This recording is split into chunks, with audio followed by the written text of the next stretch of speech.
ಹಗುರವಾಗಿ ಮಾತನಾಡಿದ ಕೇಂದ್ರ ಬಿಜೆಪಿ ಸರ್ಕಾರಕ್ಕೆ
ಬಾಬಾ ಸಾಹೇಬ್ ಅಂಬೇಡ್ಕರ್ ಅವರಿಗೆ ಡಾಕ್ಟರ್ ಬಾಬಾ ಸಾಹೇಬ್ ಅಂಬೇಡ್ಕರ್ ಅವರಿಗೆ ಜಿಂದಾಬಾದ್ ಜಿಂದಾಬಾದ್ ಜಿಂದಾಬಾದ್ ಜಿಂದಾಬಾದ್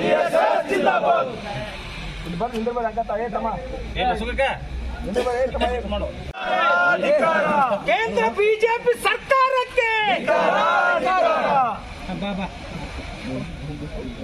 ಬಾಬಾ ಸಾಹೇಬರನ್ನು ಹಗುರವಾಗಿ ಮಾತನಾಡಿದ ಕೇಂದ್ರ ಬಿಜೆಪಿ ಸರ್ಕಾರಕ್ಕೆ ಬಾಬಾ ಸಾಹೇಬರ ಬಗ್ಗೆ ಅವಹೇಳನಕಾರವಾಗಿ ಮಾತನಾಡಿರ್ತಕ್ಕಂಥ ಅಮಿತ್ ಶಾಗೆ ಬಾಬಾ ಸಾಹೇಬರ ಬಗ್ಗೆ ಅವಹೇಳನಕಾರಿಯಾಗಿ ಮಾತನಾಡಿದ ಅಮಿತ್ ಶಾಗೆ ಸಂವಿಧಾನ ವಿರೋಧಿ ಬಿಜೆಪಿ ಸರ್ಕಾರಕ್ಕೆ ಸಂವಿಧಾನ ವಿರೋಧಿ ಬಿಜೆಪಿ ಕೇಂದ್ರ ಬಿಜೆಪಿ ಸರ್ಕಾರಕ್ಕೆ ಬಾಬಾ ಸಾಹೇಬರ ವಿರೋಧಿ ಕೇಂದ್ರ ಬಿಜೆಪಿ ಸರ್ಕಾರಕ್ಕೆ ಪ್ರಜಾಪ್ರಭುತ್ವ ವಿರೋಧಿ ಕೇಂದ್ರ ಬಿಜೆಪಿ ಸರ್ಕಾರಕ್ಕೆ ಜಾತಿವಾದಿ ಅಮಿತ್ ಶಾಗೆ ಕೇಂದ್ರದ ಗೃಹ ಮಂತ್ರಿ ಜಾತಿವಾದಿ ಅಮಿತ್ ಶಾಗೆ ಕೇಂದ್ರದ ಗೃಹ ಮಂತ್ರಿ ಪ್ರಜಾಪ್ರಭುತ್ವ ವಿರೋಧಿ ಅಮಿತ್ ಶಾಗೆ ಕೇಂದ್ರದ ಗೃಹ ಮಂತ್ರಿ ಸಂವಿಧಾನ ವಿರೋಧಿ ಅಮಿತ್ ಶಾಗೆ ಅಮಿತ್ ಶಾ ಎಂಬ ಜಾತಿವಾದಿಗೆ ಅಮಿತ್ ಶಾ ಎಂಬ ಜಾತಿವಾದಿಗೆ ಅಮಿತ್ ಶಾ ಎಂಬ ಮನುವಾದಿಗೆ ಅಮಿತ್ ಶಾ ಎಂಬ ನಾಲಾಯಕಿಗೆ ಅಮಿತ್ ಶಾ ಎಂಬ ನಾಯಿಗೆ ಅಮಿತ್ ಶಾ ಎಂಬ ನಾಲಾಯಕಿಗೆ ಜಿಂದಾಬಾದ್ ಜಿಂದಾಬಾದ್ ಜಿಂದಾಬಾದ್ ಜಿಂದಾಬಾದ್ ಭೀಮ್ ಭಗವಾನ್ ಕಿ बोलो बुद्ध भगवान की जिंदाबाद जिंदाबाद जिंदाबाद जिंदाबाद जिंदाबाद कट मार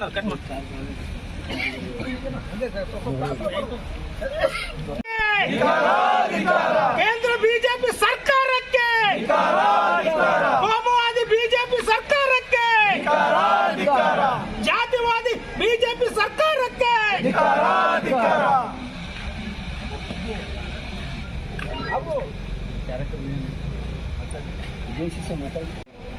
ಕುರಿತು ಅವಹೇಳನಕಾರಿಯಾಗಿ ಅಂದ್ರೆ ಅವರ ಬಗ್ಗೆ ಒಂದು ತುಚ್ಛವಾಗಿ ಮಾತಾಡಿದಂಥ ಅಮಿತ್ ಶಾ ಅವರ ವಿರುದ್ಧ ಇವತ್ತು ದಿವಸ ನಾವು ಈ ಕರ್ನಾಟಕ ರಾಜ್ಯ ದಲಿತ ಸಂಘರ್ಷ ಸಮಿತಿಯಿಂದ ಪ್ರತಿಭಟನೆ ಮಾಡ್ತಾ ಬಂದಿದ್ದೇವೆ. ಕಾರಣ ಎಷ್ಟೇ ಬಂಧುಗಳೇ, ಹಿಂದೆ ಏನಿತ್ತಂದ್ರೆ ಅಮಿತ್ ಶಾ ಒಬ್ಬ ರೌಡಿ ಶೀಟ್ರ್ ಅವ, ಗುಂಡಾವ. ಆ ಗುಂಡ ಹೊರಗೆ ಬರಬೇಕಾದ್ರೆ ಒಂದು ಭಾರತೀಯ ಒಂದು ಸಂವಿಧಾನ ಚೌಕಟ್ಟಡಿಯಲ್ಲಿ ಹೊರಗೆ ಬಂದಂಥವ ಅಂಥವ ಇವತ್ತು ದಿವಸ ಬಾಬಾ ಸಾಹೇಬ್ ಬಗ್ಗೆ ಅಂಬೇಡ್ಕರ್ ಇದೇನು ಒಂದು ಫ್ಯಾಷನ್ ಅನ್ನೋ ಒಂದು ವಿಚಾರ ಅಂದ್ಕೊಂಡಿದ್ದಲ್ಲ. ನಿಜವಾಗ್ಲೂ ಒಬ್ಬ ದೇಶದ್ರೋಹಿ. ಅವ ಸಂವಿಧಾನದ ಚೌಕಟ್ಟಿನಲ್ಲಿ ಇವತ್ತಿನ ದಿವಸ ಸಚಿವನಾಗಿದ್ದಾನೆ. ಇವತ್ತಿನ ದಿವಸ ಮೋದಿ ಸಹಿತ ಅಕಸ್ಮಾತ್ ಸಂವಿಧಾನ ಇರಲಿಲ್ಲ ಅಂದ್ರೆ ಇನ್ನಾದ್ರೂ ಅವ ರೈಲ್ವೆ ಇದರಲ್ಲಿ ಒಂದು ಚಾ ಮಾರುವಂಥದ್ದಾಗ್ತಿದ್ದ. ಇವನು ಸಹಿತ ಗುಜರಿ ಮಾಡುವಂಥ ವ್ಯವಸ್ಥೆ ಆಗ್ತಿತ್ತು. ಈ ಸಂವಿಧಾನ ಚೌಕಟ್ಟಿನಲ್ಲಿ ಇಡೀ ಭಾರತ ಅಲ್ಲ, ಇಡೀ ಪ್ರಪಂಚನೇ ಹೇಳ್ತೈತಿ ಸಂವಿಧಾನ ಇದ್ರನ್ನ ಇವತ್ತು ದಿವಸ ನಮ್ಮ ದೇಶ ಮುಂದುವರಿತೈತಿ. ದೇಶದ ಎಲ್ಲರೂ ಪ್ರತಿಯೊಬ್ಬರು ಕಟ್ಟ ಕಡೆ ವ್ಯಕ್ತಿಗೂ ಸಹಿತ ನ್ಯಾಯ ಸಿಗ್ತೈತೆ ಅನ್ನೋದು ಭಾರತೀಯ ಸಂವಿಧಾನ ಅಂದ್ಕೊಂಡು ಗೊತ್ತಿದ್ರು ಇವತ್ತಿನ ದಿವಸ ವಿಶೇಷವಾಗಿ ಒಬ್ಬ ಬಾಬಾ ಸಾಹೇಬರು ದಲಿತ ಅನ್ನೋ ಒಂದು ವಿಚಾರ ಇಟ್ಕೊಂಡು ಅದಕ್ಕೆ ಅವ ದೇಶದ್ರೋಹಿ ಏನಲ್ಲ ಬಾಬಾ ಸಾಹೇಬ್ ಬಗ್ಗೆ ವಿಚಾರ ಇದು ಮಾತಾಡೋದು ತಪ್ಪು. ಆಮೇಲೆ ಅಕಸ್ಮಾತ್ ಈ ಒಂದು ಈ ಒಂದು ಇನ್ನೊಂದು ವಿಚಾರ ನೋಡ್ರಿ, ನಮ್ಮ ಕರ್ನಾಟಕ ರಾಜ್ಯದ ಮುಖ್ಯಮಂತ್ರಿ ಹೇಳ್ತಾರೆ, ಅಕಸ್ಮಾತ್ ಬಾಬಾ ಸಾಹೇಬ್ರ ಸಂವಿಧಾನ ಇರಲಿಲ್ಲ ಅಂದ್ರೆ ನಾವೊಬ್ಬ ಕುರುಬ ಇಲ್ಲಾಂದ್ರೆ ಕುರುಬ ಇವತ್ತು ರಾಜ್ಯದ ಮುಖ್ಯಮಂತ್ರಿ ಆಗ್ಬೇಕಾದ್ರೆ ಭಾರತೀಯ ಸಂವಿಧಾನ ಕೇಳ್ತಾರೆ. ಯಾಕಂದ್ರೆ ಇಲ್ಲಾಂದ್ರೆ ಸಂವಿಧಾನ ಇರಲಿಲ್ಲ ಅಂದ್ರೆ ನಾ ಕುರಿ ಕಾಯ್ತೇನೆ ಅನ್ನೋ ಒಂದು ವಿಚಾರ ಇತ್ತು. ಅವತ್ತು ಮೋದಿ ಇರಲಿ, ಅಕಸ್ಮಾತ್ ಸಂವಿಧಾನ ಇರ್ಲಿಕ್ಕಂದ್ರೆ ಚಾ ಮಾರುವಂಥ ವ್ಯವಸ್ಥೆ ಇತ್ತು. ಏನು ಅಮಿತ್ ಶಾ ಅದಲ್ಲ, ಗುಜರಿ ಮಾಡಬೇಕಾಗ್ತಿತ್ತು. ಎಲ್ಲ ಸಂವಿಧಾನ ಅಡಿಯಲ್ಲಿ ಇವತ್ತು ಎಲ್ಲ ಅಧಿಕಾರವನ್ನು ಇಟ್ಟುಕೊಂಡು ಇವತ್ತು ಬಾಬಾ ಸಾಹೇಬ್ರಿಗೆ ಒಂದು ಕ್ಷುಲ್ಲಕವಾಗಿ ಮಾತಾಡಿದಂಥ ಅವರು ಕೂಡಲೇ ಅವರು ರಾಜೀನಾಮೆ ಕೊಡಬೇಕು. ಅದ್ರ ಜೊತೆ ಮೊದಲು ಅವರು ಏನಿಲ್ಲ ನಮ್ಮ ದೇಶಾದ್ಯಂತ ಒಂದು ಕ್ಷಮೆಯನ್ನು ಕೇಳಬೇಕು. ಅಂದಾಗ ಮಾತ್ರ ಈ ಒಂದು ನಮ್ಗೆ ಸಂವಿಧಾನ ಮತ್ತು ಬಾಬಾ ಸಾಹೇಬ್ರ ವಿಚಾರಗಳನ್ನು ಬೆಳೆಸಲಾಗ್ತೈತೆ. ನೋಡ್ರಿ, ಬಾಬಾ ಸಾಹೇಬ್ ಒಂದು ವಿಚಾರ ಹೇಳ್ತಿದ್ರು, ಅದು ಎಲ್ಲರೂ ಗೊತ್ತಿದೆ. ನಾವು ಹೋದ ಮೇಲೆ ಮರಣ ಹೊಂದಿದೆ ಎಂದು ತಿಳಿಯಬೇಡ, ಎಲ್ಲಿವರೆಗೆ ಸಂವಿಧಾನ ಜೀವಂತವಾಗಿರ್ತದೆಯೋ ಅಲ್ಲಿವರೆಗೆ ಸಂವಿಧಾನ ನಿಮ್ಮ ಜೊತೆ ಇರ್ತೈತೆ ಅನ್ನೋ ಮಾತನ್ನು ಬಾಬಾ ಸಾಹೇಬ್ ಅಂಬೇಡ್ಕರ್ ಹೇಳ್ತಾರೆ. ಆ ಒಂದು ಕಾರಣಕ್ಕಾಗಿ ಈ ಸಂವಿಧಾನ ಅಡಿಯಲ್ಲಿ ನಾವೆಲ್ಲ ಬಳಸ್ತೇವೆ, ಸಂವಿಧಾನದ ಅಡಿಯಲ್ಲಿ ನಾವು ಜೀವನವನ್ನು ಮಾಡ್ತೇವೆ. ಒಂದು ನೋಡ್ರಿ, ಈ ಮಹಿಳೆಯರ ಸಹಿತ ಇವತ್ತು ಹೋರಾಟ ಮಾಡಲಿಕ್ಕೆ ಎಲ್ಲರೂ ಈ ಒಂದು ವೇದಿಕೆಯ ಮೇಲೆ ಉಪಸ್ಥಿತರಿರುವ ಜಿಲ್ಲಾ ಸಂಚಾಲಕರಾದಂಥ ದಲಿತ ವಿಭಾಗ ಜಿಲ್ಲಾ ಸಂಚಾಲಕರಾದ ವೈಸಿ ಮೈರ್ ಅವರೇ, ಹಾಗೂ ಮಾಂತೆ ಸಾಸವಾಳ ಅವರೇ, ಬಾಬು ಗುರ್ಗಿ ಅವರೇ, ಹಾಗೂ ಗುಂದಾಳ್ ಅವರೇ, ಹಾಗೂ ಇಟ್ಟಿ ಅವರೇ, ಹಾಗೂ ಇನ್ನೂ ಬಂಧುಗಳೇ, ಹಾಗೂ ಇದ್ರ ಜೊತೆ ಇಲ್ಲಿ ನನ್ನ ಹೋರಾಟದಲ್ಲಿ ಇಲ್ಲೇ ಬಿಜಾಪುರದ ನಗರದಲ್ಲಿ ಎಲ್ಲರೂ ನನ್ನ ಪ್ರೇಮ್ ಚಲವಾದಿ ಆಗಿರ್ಬೋದು, ಪವನ್ ಮೇಲಿಕೆರೆ ಆಗಿರ್ಬೋದು, ಅರುಣ್ ಗವಾರಿ ಆಗಿರ್ಬೋದು, ಈ ಒಂದು ಹೋರಾಟದಲ್ಲಿ ಎಲ್ಲ ಈ ಒಂದು ಕ್ಷಮೆ ಯಾಚಿಸಿ ಒಂದು ಮುಂದಿನ ವಿಚಾರ ಮಾಡಬೇಕು. ಅಕಸ್ಮಾತ್ ಇದರಿಂದ ಜಸ್ಟ್ ಒಂದು 100 ಜನ ಸೇರಿದಲ್ಲ, ಇನ್ನು ರಾಜ್ಯಾದ್ಯಂತ ಒಂದು ಈಗಾಗಲೇ ಮತ್ತು ನಾವು ನಿನ್ನೆ ಒಂದು ಮೀಟಿಂಗ್ನು ಮಾಡಿದ್ದೇವೆ ಇಲ್ಲಿ ಆದಿಲ್ ಸಾಹೇಬ್ ಹೋಟೆಲ್ನಲ್ಲಿ. ಅಕಸ್ಮಾತ್ ಇದು ಅವ ರಾಜೀನಾಮೆ ಕೊಡಲಿಲ್ಲ ಅಥವಾ ಅವ ಏನು ಕ್ಷಮೆ ಕೇಳಲಿಲ್ಲ ಅಂದ್ರೆ ಅವನ ವಿರುದ್ಧ ಈಗ ನಾವು ಬಿಜಾಪುರ ಮುಂದಿನ ದಿನಮಾನಗಳಲ್ಲಿ ಬಿಜಾಪುರ ಬಂದ ಕರೆಯನ್ನು ಕೊಡಲಿಕ್ಕೆ ನಾವು ವ್ಯವಸ್ಥೆಯನ್ನು ಮಾಡ್ತಾ ಇದ್ದೇವೆ. ಅದಕ್ಕೆ ಕೂಡಲೇ ಅಮಿತ್ ಶಾ ರಾಜೀನಾಮೆ ಕೊಡಬೇಕು, ಇಲ್ಲ ಹೋದಲ್ಲಿ ಇನ್ನೂ ನಾವು ಇದು ಉಗ್ರವಾದ ಹೋರಾಟ ಮಾಡ್ತೇವೆ ಅಂತ ಹೇಳಿ ನಾನು ಮಾತು ಮುಗಿಸ್ತೇನೆ. ಜೈ ಭೀಮ್, ಜೈ ಕರ್ನಾಟಕ. ನಡೆದಿರ್ತಕ್ಕಂಥ ಅಧಿವೇಶನದಲ್ಲಿ ರಾಜ್ಯಸಭೆಯಲ್ಲಿ ಅಂಬೇಡ್ಕರ್ ಅಂತಕ್ಕಂಥದ್ದು ಒಂದು ವ್ಯಸನ ಆಗಿದೆ, ಅದೊಂದು ಫ್ಯಾಷನ್ ಆಗಿದೆ. ಅದರ ಬದಲಾಗಿ ಒಂದು ದೇವರನ್ನ ಸ್ಮರಿಸಿದ್ರೆ ಬಹುತೇಕ ಈ ಅಂಬೇಡ್ಕರ್ ಅಂತಕ್ಕಂಥ ವ್ಯಕ್ತಿಗಳಿಗೆ 7 ಜನ್ಮಕ್ಕೆ ಸ್ವರ್ಗ ಪ್ರಾಪ್ತಿ ಆಗ್ತಿತ್ತು ಅಂತಕ್ಕಂಥ ನಾಚಿಕೆಗೇಡಿ, ನಾಲಾಯಕತನ, ಬುದ್ಧಿಹೀನದ ಮಾತನ್ನು ಹೇಳಿರ್ತಕ್ಕಂಥ ಕೇಂದ್ರ ಸಚಿವನಿಗೆ ಈ ವೇದಿಕೆ ಮೂಲಕ ಮೊಟ್ಟ ಮೊದಲಾಗಿ ಧಿಕ್ಕಾರವನ್ನು ಹಾಕ್ತಾ ಆ ಒಂದು ಹೇಳಿಕೆಯನ್ನು ಖಂಡಿಸಿ ಇವತ್ತು ಕರ್ನಾಟಕ ರಾಜ್ಯ ಸಂಘರ್ಷ ಸಮಿತಿ ರಾಜ್ಯದ ಎಲ್ಲಾ ಜಿಲ್ಲಾ ಕೇಂದ್ರಗಳಲ್ಲಿ ಇವತ್ತು ಹೇಳಿಕೆಯನ್ನು ಖಂಡಿಸಿ ರಾಷ್ಟ್ರಪತಿಗಳಿಗೆ ಮೊನ್ನೆ ಜಿಲ್ಲಾಧಿಕಾರಿಗಳ ಮೂಲಕ ಮನವಿಯನ್ನು ಕೊಡ್ತಕ್ಕಂಥ ಕಾರ್ಯಕ್ರಮದಲ್ಲಿ ಭಾಗವಹಿಸಿರ್ತಕ್ಕಂಥ ಎಲ್ಲ ನನ್ನ ಹೋರಾಟಗಾರ ಮಿತ್ರರಲ್ಲಿ ಜೈ ಭೀಮ್ ನಮನಗಳನ್ನು ಸಲ್ಲಿಸ್ತಾ ಈ ವೇದಿಕೆಯ ಮುಂಭಾಗದಲ್ಲಿರ್ತಕ್ಕಂಥ ಎಲ್ಲ ನನ್ನ ಕಾರ್ಯಕರ್ತ ಬಂಧುಗಳಲ್ಲೇ ಮತ್ತು ಪತ್ರಿಕಾ ಬಂಧುಗಳಲ್ಲಿ ನನ್ನ ನಮಸ್ಕಾರಗಳನ್ನು ಸಲ್ಲಿಸ್ತಾ ಇವತ್ತು ಅಮಿತ್ ಶಾ ಹೊಸದಾಗಿ ಏನೂ ಮಾತಾಡಿಲ್ಲ. ಅಮಿತ್ ಶಾ ಅಂತಕ್ಕಂಥ ಒಬ್ಬ ಕೋಮುವಾದಿ, ಅಮಿತ್ ಶಾ ಅಂತಕ್ಕಂಥ ಒಬ್ಬ ಜಾತಿವಾದಿ, ಅಮಿತ್ ಶಾ ಅಂತಕ್ಕಂಥ ಒಬ್ಬ ಯಥಾಸ್ಥಿತಿವಾದಿ, ಅಮಿತ್ ಶಾ ಅಂತಕ್ಕಂಥ ನಾಲಾಯಕ ಏನು ಮಾತಾಡೋದಂದ್ರೆ ಬಿಜೆಪಿಯ ಹುನ್ನಾರ ತನ್ನ ಒಳಗನ್ನ ಬೇಗುದಿಯನ್ನ ಹೊರಗೆ ಹಾಕಿದ್ದಾರೆ.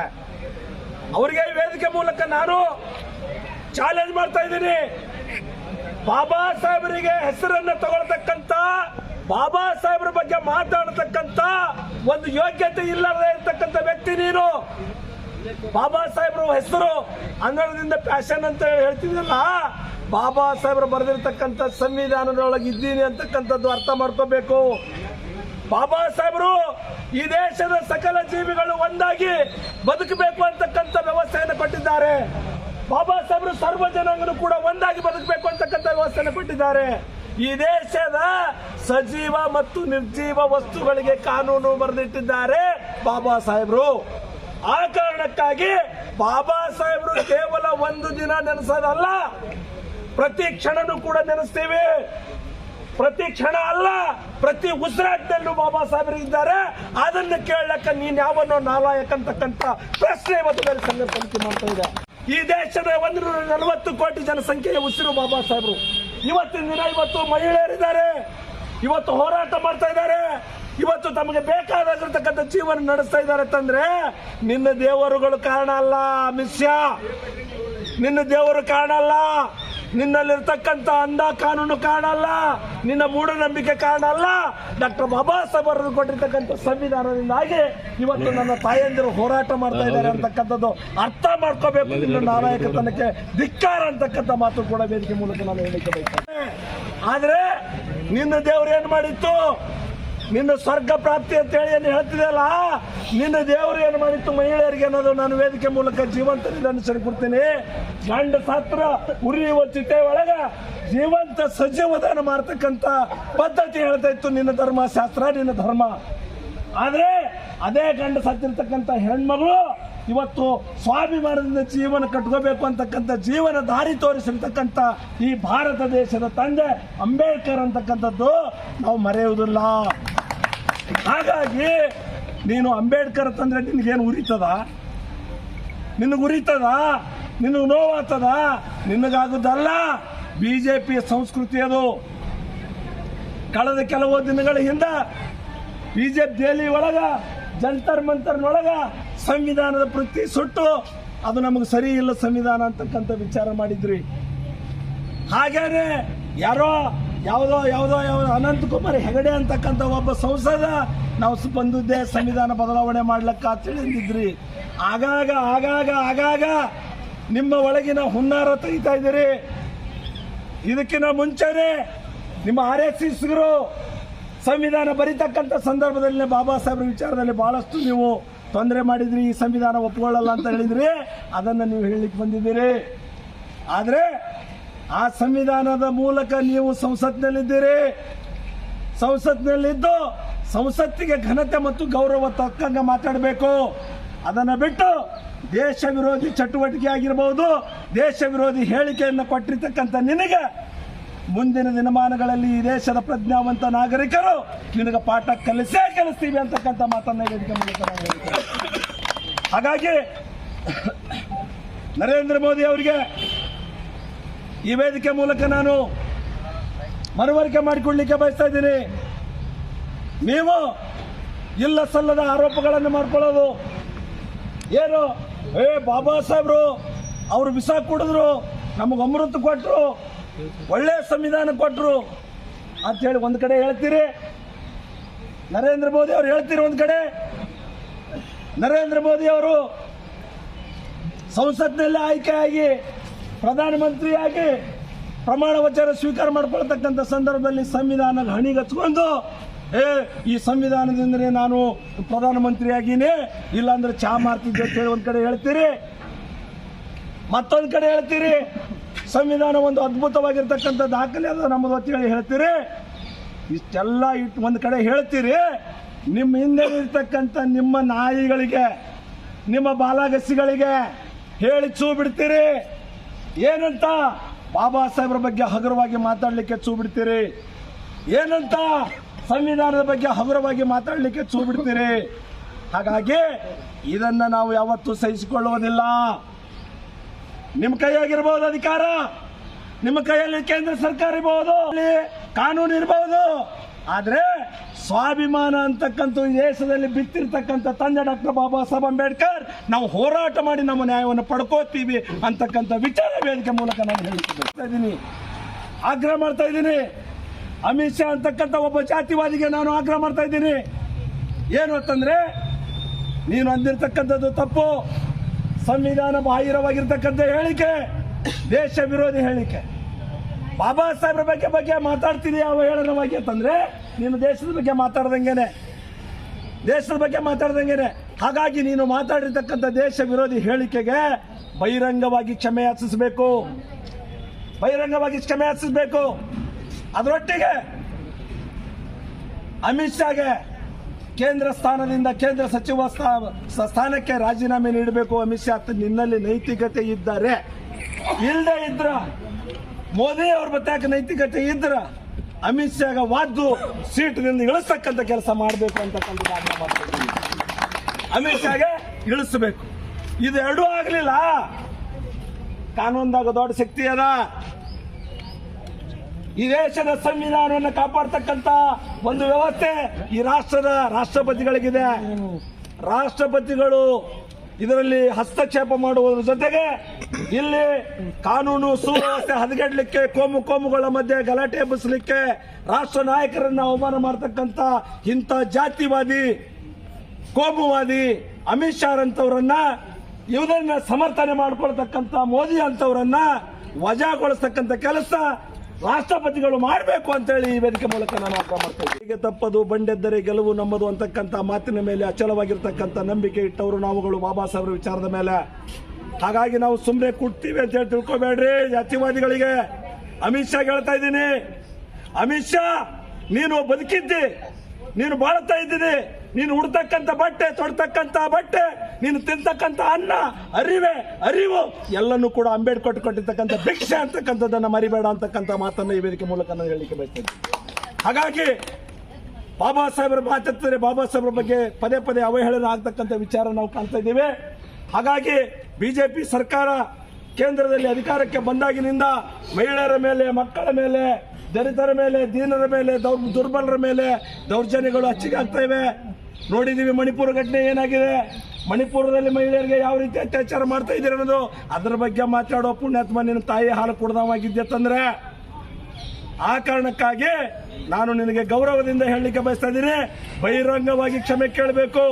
ಅಕಸ್ಮಾತ್ ಕೇಳದೆ ಇದ್ರೆ ಇನ್ನು ಕೆಲವು ದಿನಗಳಲ್ಲಿ ಉಗ್ರವಾಗಿರ್ತಕ್ಕಂಥ ಹೋರಾಟಗಳು ಎದುರಿಸಬೇಕಾದಂತಕ್ಕಂಥ ವಿಚಾರ ಈ ವೇದಿಕೆ ಮೂಲಕ ಹೇಳ್ತಾ, ಇದು ನಾವು ಕೂಡಿರ್ತಕ್ಕಂಥ ಜನಸಂಖ್ಯೆ ಎಷ್ಟಿದ್ದೀವಿ, ಹೇಗಿದ್ದೀವಿ ಅನ್ನೋದನ್ನ ಗಮನಿಸ್ತಕ್ಕಂಥದ್ದಲ್ಲ. ನಾವು ರಾತ್ರಿ 10 ಗಂಟೆಗೆ ನಿರ್ಧಾರ ಮಾಡಿದ್ದೀವಿ ಇಷ್ಟು ಜನ. ವಿಜಯಪುರದ ವತಿಯಿಂದ ಇವತ್ತು ಕೇಂದ್ರದಲ್ಲಿ ಅಮಿತ್ ಶಾ ಅವರು ಡಾಕ್ಟರ್ ಬಾಬಾ ಸಾಹೇಬ್ ಅಂಬೇಡ್ಕರ್ ಅವರ ಬಗ್ಗೆ ಹಗುರವಾಗಿ ಮಾತನಾಡಿರ್ತಕ್ಕಂಥ ಘಟನೆಯನ್ನು ಖಂಡಿಸಿ ಮಾನ್ಯ ಜಿಲ್ಲಾಧಿಕಾರಿಗಳು ವಿಜಯಪುರ ಇವರ ಮೂಲಕ ಮಾನ್ಯ ಘನವೆತ್ತ ರಾಷ್ಟ್ರಪತಿಗಳಿಗೆ ಮನವಿಯನ್ನು ಸಲ್ಲಿಸತಕ್ಕಂಥ ಕಾರ್ಯಕ್ರಮ ಇದಾಗಿದ್ದು, ಮಾನ್ಯ ಘನವೆತ್ತ ರಾಷ್ಟ್ರಪತಿಗಳು ರಾಷ್ಟ್ರಪತಿ ಭವನ, ಭಾರತ ಸರ್ಕಾರ ನವದೆಹಲಿ ಇವರಿಗೆ ವಿಜಯಪುರ ಜಿಲ್ಲಾಧಿಕಾರಿಗಳ ಮುಖಾಂತರ ವಿಷಯ ಕೇಂದ್ರ ಸಚಿವ ಅಮಿತ್ ಶಾ ಅವರನ್ನ ಕೂಡಲೇ ಸಚಿವ ಸಂಪುಟದಿಂದ ವಜಾಗೊಳಿಸುವ ಕುರಿತು ಮಾನ್ಯರೇ ಈ ಮೇಲ್ಕಂಡ ವಿಷಯಕ್ಕೆ ಸಂಬಂಧಿಸಿದಂತೆ ಕರ್ನಾಟಕ ರಾಜ್ಯ ಸಂಘ ಸಂಸ್ಥೆ ಡಾಕ್ಟರ್ ಡಿ.ಜಿ. ಸಾಗರ್ಜಿ ಅವರ ಬಣ ಜಿಲ್ಲಾ ಶಾಖೆ ವಿಜಯಪುರ ಈ ಮೂಲಕ ತಮ್ಮಲ್ಲಿ ವಿನಂತಿ ಮಾಡಿಕೊಳ್ಳುವುದೇನೆಂದರೆ, ದಿನಾಂಕ 18/12/2024 ನಡೆದ ಲೋಕಸಭೆ ಅಧಿವೇಶನದ ಸಂದರ್ಭದಲ್ಲಿ ಕೇಂದ್ರ ಸಚಿವ ಅಮಿತ್ ಶಾ ಅವರು ವಿಶ್ವರತ್ನ ಸಂವಿಧಾನ ಶಿಲ್ಪಿ ಡಾಕ್ಟರ್ ಬಾಬಾ ಸಾಹೇಬ್ ಅಂಬೇಡ್ಕರ್ ಅವರ ಪ್ರಜಾಸತ್ತಾತ್ಮಕ ಹೀಗೆ ಹಲವಾರು ವಿಷಯಗಳನ್ನು ಒಳಗೊಂಡು ವಿಶ್ವಕ್ಕೆ ಮಾದರಿಯಾಗಿರುವ ಸಂವಿಧಾನವನ್ನು ವಿಶ್ವರತ್ನ ಡಾಕ್ಟರ್ ಬಾಬಾ ಸಾಹೇಬ್ ಅಂಬೇಡ್ಕರ್ ಅವರು ತಮ್ಮ ಅವಿರತ ಪ್ರಯತ್ನದಿಂದ ನಮಗೆ ದೊರಕಿಸಿಕೊಟ್ಟಿದ್ದಾರೆ. ಸಂವಿಧಾನ ಈ ದೇಶದ ಜೀವಾಳವಾಗಿದೆ. ಸಂವಿಧಾನ ನಿರ್ಮಾತೃ ಡಾಕ್ಟರ್ ಬಾಬಾ ಸಾಹೇಬ್ ಅಂಬೇಡ್ಕರ್ ಅವರು ರಾಷ್ಟ್ರದ ಅಗ್ರಗಣ್ಯ ನಾಯಕರಾಗಿದ್ದಾರೆ. ಅಲ್ಲದೆ ಈ ಸಮಿತಿಯು ಮುಂದಿನ ದಿನಮಾನಗಳಲ್ಲಿ ಉಗ್ರವಾದ ಹೋರಾಟಕ್ಕೆ ಇಳಿಯಬೇಕೆಂದು ಈ ಮೂಲಕ ತಿಳಿಯಪಡಿಸುತ್ತೇವೆ. ಬೇಡಿಕೆಗಳು: ಕೇಂದ್ರ ಸಚಿವ ಅಮಿತ್ ಶಾ ಅವರು ಬಹಿರಂಗ ಕ್ಷಮೆ ಯಾಚಿಸಬೇಕು. 2ನೇದು ಮಂತ್ರಿ ಸ್ಥಾನಕ್ಕೆ ರಾಜೀನಾಮೆ ನೀಡಬೇಕು. 3ನೇದು ನೈತಿಕ ಹೊಣೆ ಹೊತ್ತು ಪ್ರಧಾನಿ ಅವರು ರಾಜೀನಾಮೆ ನೀಡಬೇಕು. ಇಲ್ಲದಿದ್ದಲ್ಲಿ ರಾಷ್ಟ್ರಪತಿಗಳು ಕೇಂದ್ರ ಸರ್ಕಾರವನ್ನು ವಜಾಗೊಳಿಸಬೇಕು. ಇವೆಲ್ಲ ವಿಷಯಗಳನ್ನು ಇಟ್ಕೊಂಡು ಮಾನ್ಯ ಜಿಲ್ಲಾಧಿಕಾರಿಗಳು ವಿಜಯಪುರ ಇವರ ಮೂಲಕ ಮಾನ್ಯ ರಾಷ್ಟ್ರಪತಿಗಳಿಗೆ, ಘನವೆತ್ತ ರಾಷ್ಟ್ರಪತಿಗಳಿಗೆ ಮನವಿಯನ್ನು ಸಲ್ಲಿಸತಕ್ಕಂಥ ಕಾರ್ಯಕ್ರಮವನ್ನು ಮಾಡಿಕೊಳ್ತಾ ಇದ್ದೇವೆ. ಈ ಒಂದು ಮನವಿಯನ್ನು ಸ್ವೀಕಾರ ಮಾಡಲಿಕ್ಕೆ ಬಂದಿರತಕ್ಕಂಥ ನಮ್ಮ ಜಿಲ್ಲೆಯ ಹೆಮ್ಮೆಯ ದಕ್ಷ ಪ್ರಾಮಾಣಿಕ ಅಧಿಕಾರಿಗಳು ನಮಗೆ